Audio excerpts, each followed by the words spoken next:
Hello everyone, আমি Pamela আর নিয়ে এসেছি আরেকটা নতুন রেসিপি।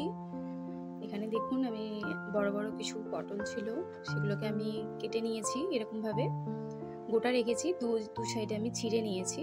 এর মধ্যে আমি নুন হলুদ মাখিয়ে রেখে দেবো। আর এখানে আমি কড়াইতে তেল গরম হতে দিয়েছি। এবার ওই পটলগুলোকে আমি ভেজে নেব। আর হ্যাঁ, আপনাদের সাথে তো শেয়ার করতেই ভুলে গেছি, আজকে আমি বানাচ্ছি দই পটল। সেই জন্য পটলগুলোকে আমি গোটা রেখেছি, দু সাইড দিয়ে খালি হালকা ছিঁড়ে নিয়েছি। আর এরকমভাবে খোলাটাকে ছাড়িয়েছি।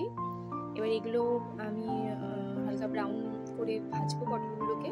ততক্ষণ এখানে একটা মশলা আমি রেডি করব। এখানে আদা, কিছুটা চারমগজ আর কাঁচা লঙ্কা নিয়ে নিয়েছি। আর রেসিপিটা অবশ্যই নিরামিষ দিনের জন্য। আর এখানে আমি দেখুন এটা মিক্সিতে নিয়ে নিয়েছি। আর এটা খুব ভালো একটা স্মুথ পেস্ট বানাতে হবে। তারপরে এদিকে আমি এখানে কাজু আপনারা নিতে পারেন, আমি কাজু নিয়ে নিই। আমি চারমগজ নিয়েছি। এখানে পটলগুলো আমি লাল লাল করে ভেজে তুলে রেখে আবার কড়াইতে তেল দিয়ে এখানে একটু গোটা গরম মশলা দেবো, যেরকম ধরুন দারচিনি, এলাচ, লবঙ্গ, তারপরে একটু গোটা জিরে দেবো। দিয়ে আমাদের ওই মশলাটা যেটা রেডি করেছিলাম, চারমগজ, আদা আর কাঁচা লঙ্কার ওই পেস্টটা আমরা দিয়ে দেবো। দিয়ে এখানে ভালো করে নাড়াচাড়া করে এখানে একটা বাটিতে আমি জিরের গুঁড়ো কিছুটা 1 চামচ মতো, একটুখানি ধনের গুঁড়ো, হলুদের গুঁড়ো অল্প, কারণ এটা অতটাও বেশি হলুদ কালার না আসলেও চলবে, যেহেতু দই পটল একটু সাদা সাদা ভাব থাকবে। অল্প একটু হলুদের গুঁড়ো আর একটু লঙ্কার গুঁড়ো দিয়ে একটা পেস্ট তৈরি করব জল ঢেলে। পেস্টটাকে আমাদের ভালো করে গুলিয়ে নিতে হবে, যাতে কোনো ডেলা না থাকে। এরপর পেস্টটা আমরা কড়াইয়ের মধ্যে ঢেলে দেবো। দেখুন এখানে ততক্ষণে কিন্তু মশলাটা হালকা ভাজা ভাজা হয়ে এসেছে, তেল ছেড়ে এসেছে। সেই সময় আমরা এই মশলাটা যেটা বানালাম সেটাও আমরা এর মধ্যে দিয়ে দেবো। ভালো করে এটাকে আমরা কষিয়ে নেব।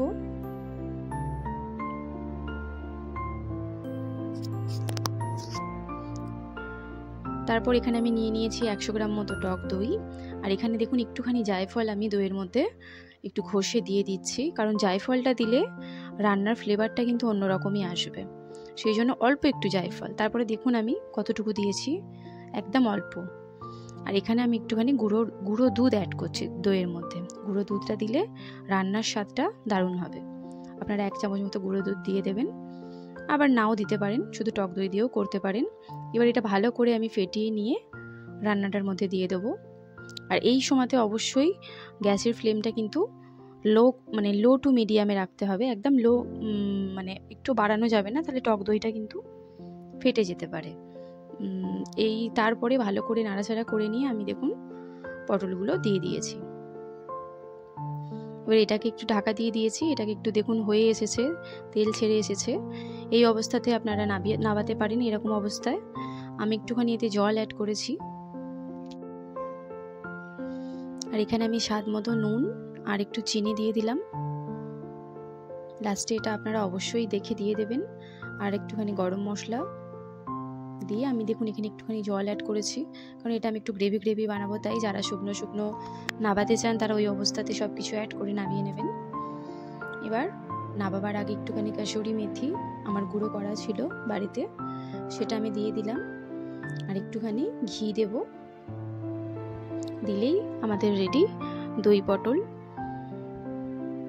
এর অপূর্ব স্বাদ। এটা আপনারা ভাত দিয়ে, রুটি দিয়ে, পরোটা দিয়ে সব কিছু দিয়ে খেতে পারেন। রেসিপিটা ভালো লাগলে অবশ্যই লাইক, শেয়ার, সাবস্ক্রাইব করে দেবেন। আর ফেসবুক থেকে দেখে থাকলে অবশ্যই ফলো করে দেবেন। আজকের মতো টাটা।